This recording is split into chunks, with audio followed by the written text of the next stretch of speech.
I am Roseann Lounges, Senior Vice Principal at Hampton School. Now, Dr. Dixon, I have known him for years. He was actually born in our arms. We grew up together as toddlers. He was a toddler, I was his bigger sister. Where is this? My mother was his mother. Where'd you grow up? We grew up in Cristiano, Bronte Cristiano. Right. We were actually, his grandmother was our grandmother. It was two families that merged. His grandmother, Miss Vita, took in my mother and our family and groomed us and, was responsible for us.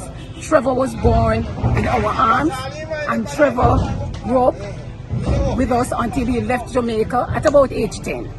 Now, I remember as a little boy, I was actually responsible for Trevor. We were everywhere together. I was his big sister.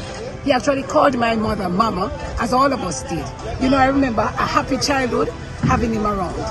And fast forward to today, I am so proud of the work that JAHJAH Foundation is doing. He's responsible for, he has never forgotten Jamaica. He has never forgotten the family.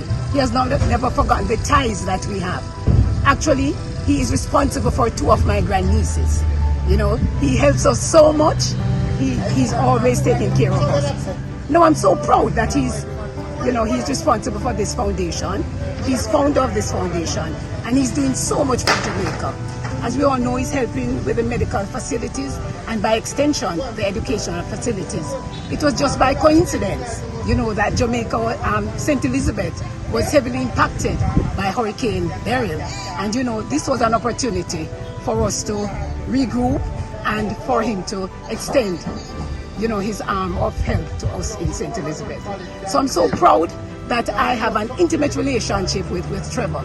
He has made us so proud. We are proud of his foundation, and he's achieving so much and giving so much.